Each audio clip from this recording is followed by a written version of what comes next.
Today we have a special treat for you, a real-time check-in on the refit.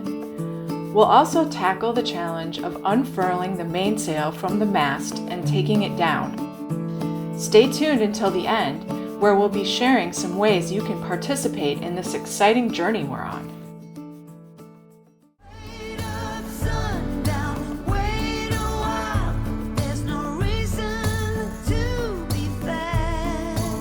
I'm Melissa, and this is Ted. We bought a sailboat in the fall of 2024, and in real time, we're nearing the end of a huge refit. We're so glad you're here to catch up on the journey that brought us to this point.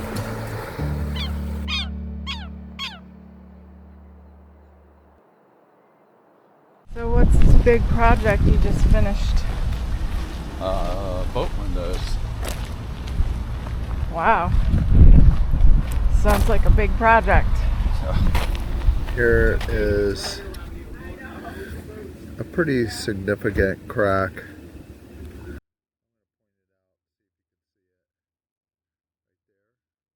You can see this line.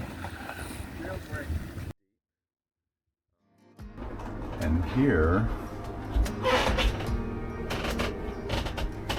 is the new windows we installed.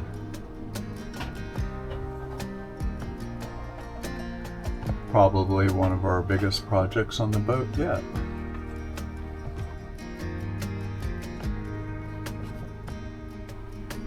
They're so clear you almost can't tell there's windows there. What are you doing down there?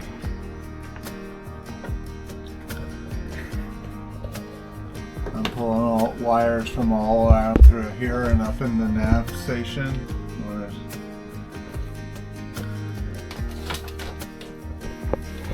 It's spaghetti. That's what it is. I'm making spaghetti.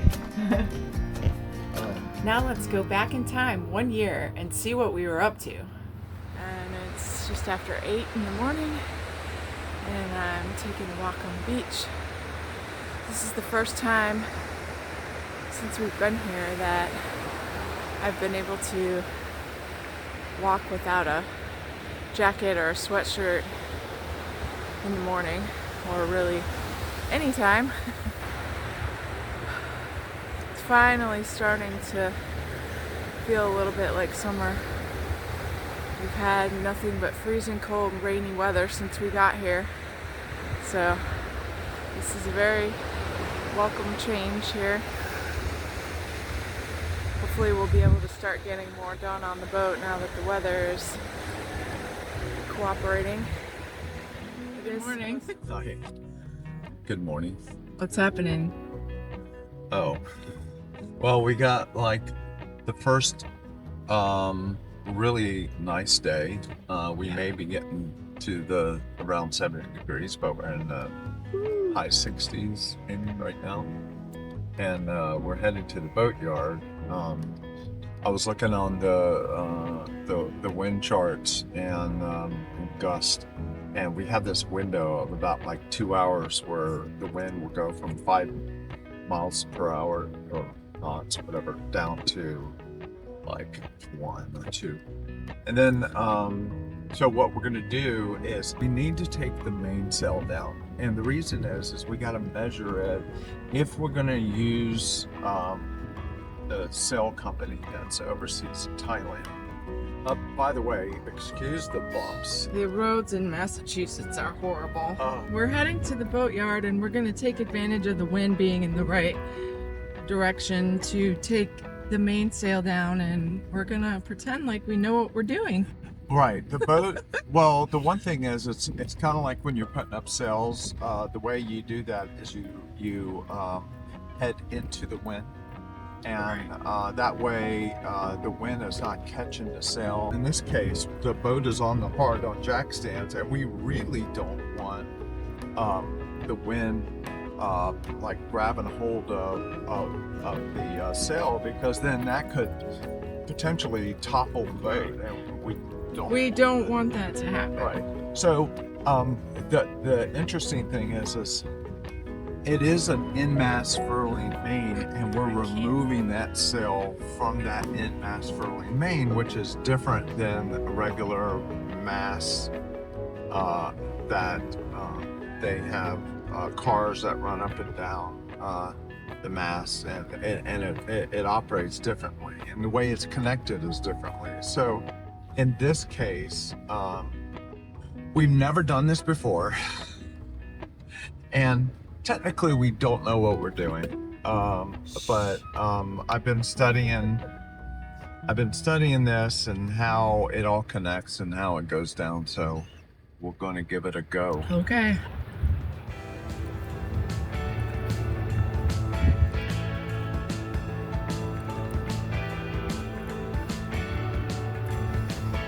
See this one? What does this one say?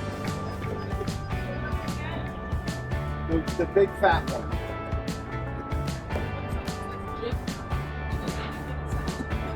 How about the blue one? Over on your side. This one. Pull it out. The real problem we were having with the sail is that it's been inside this mast for years and hasn't been pulled out, and it bunched up and had a problem with coming in and out of the mast, and therefore it got stuck. You're just gonna let it go. Okay. Let it go. Okay.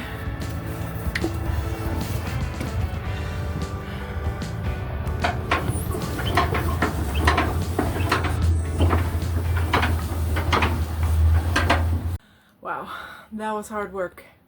We finally got the sail to come all the way out. I'm really proud of Ted because he figured out the exact lines and halyards that needed to be pulled so that we could pull the sail out of the in-mast furling. But it was twisted at the top where it connects, so we were not able to get the sail to come down the way it's supposed to.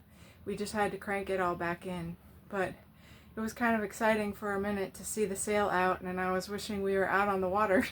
Good morning. We tried to take the mainsail down a couple times yesterday, and we were able to get it to unfurl from the in-mast furling, but we couldn't get it to come down from the mast. Well, this morning the wind is very low, so we've done a little bit more research about the lines and which line controls what, and I think we know what we're supposed to do now, so we're gonna try this again. Take 3. It's the one that we're going to furl out. So it's this one. Does that say furl out? Yeah. Okay. Undo both of those clutches. Okay.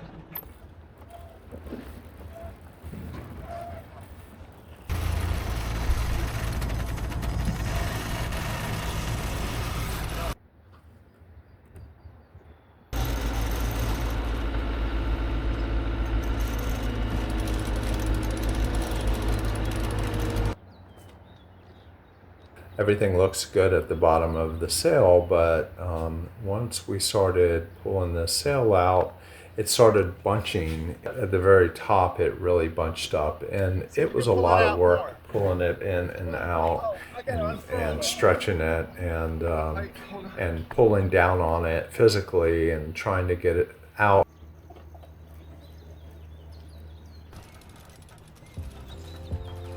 Okay, let it off. Let it off. Let it off. Give it. Wait. We're almost there.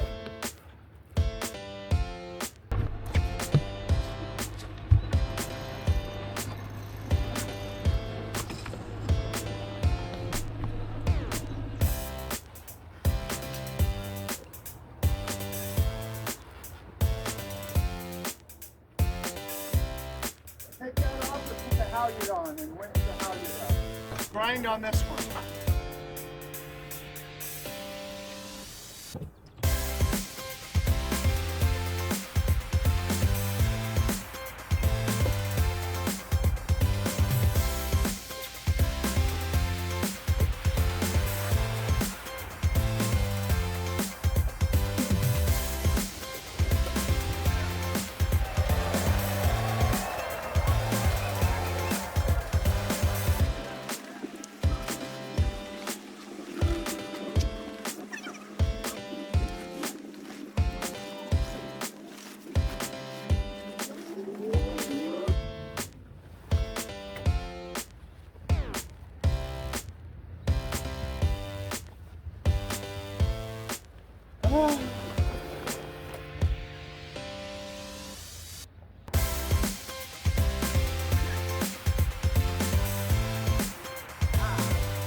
That's how we do it.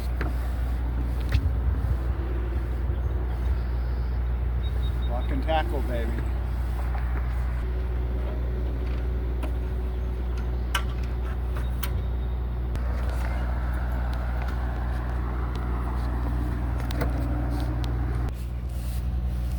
It's coming down to you. Come on down. Hey, stop. Okay.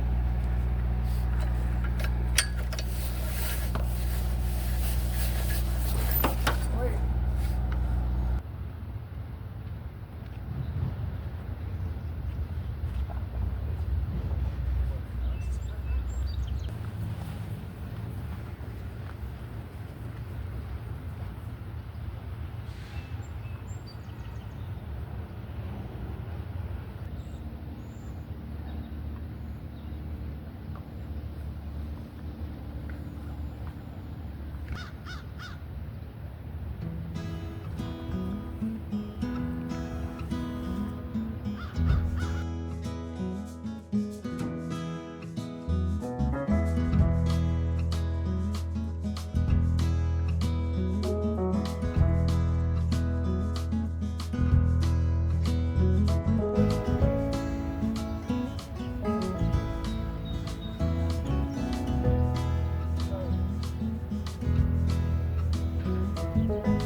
We decided to take this sail to a local sail loft called Anson's, and there they can inspect the sail, and if everything looks good on it, they can put it through a process where they actually wash the sail. They put it in a pressurized tank with all of these cleansing fluids, and there, with the system being pressurized, it could circulate that water and clean out all of the dirt and the grime out of it. Then they bring it over to a bath. They lay the sail out, and then they soak it. And there, it's softeners and conditioners that help to make the sail material supple and soft. That will help the sail be able to furl in and out of the in-mast furling system where it won't bunch up and get kinked up in there. So we're back in the present in 2026. We've come a long way since then. We've completed a lot of projects, and we can't wait to show those to you in upcoming videos. And here's what you've been waiting for. Thanks for sticking around. We promised that we were going to let you know some ways that you can get more involved and participate in this journey that we're on. We would love for you as our audience to get more involved and to let us know what you like about our episodes and what you would like to see more of. We would love it if you would comment on the YouTube videos. Yeah, and some of the things that you guys might be doing yourself, in ways that you could turn your life upside down and do some serious adventuring. Yeah, we'd love to hear about that. Absolutely. And if you have any questions, you can ask questions and we will make sure to respond to every comment. And also join us on our Facebook page. The link is in the description, and there you can talk to us directly. And we would love to hear from you and be able to chat back and forth and see what you guys have been up to and where you're from. The last way that you can participate has everything to do with coffee. We love coffee. The daily trip to the boatyard always involves a stop at Dunkin' for delicious caffeination.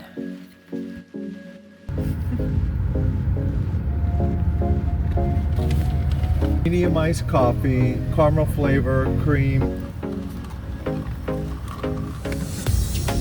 The Dunkin' iced coffee.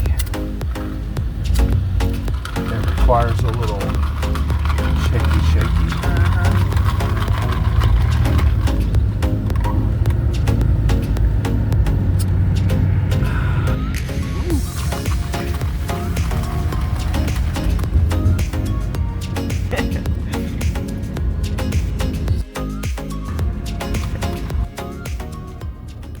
So one way that you could participate is to buy us a coffee.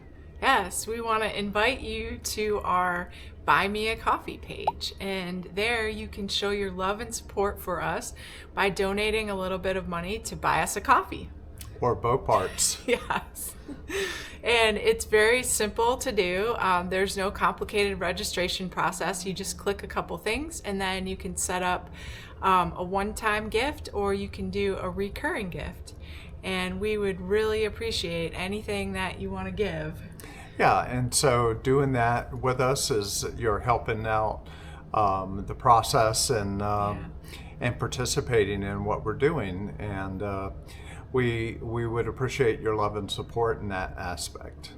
Thank you so much for all of your support and participation. It really means a lot to us, and we look forward to doing some more episodes like this, and also looking forward to you guys being part of the crew. We can't wait to get Selah out in the water, and then we'll have even more exciting things to show you. See you later. Lots of boat projects going on, including ripping out the guts of the boats. The final way that you can participate. We just said that. Let's go to the lobby. Let's go to the lobby. I forgot what I was supposed to say. Well, we love coffee. Yes. And we love boat parts.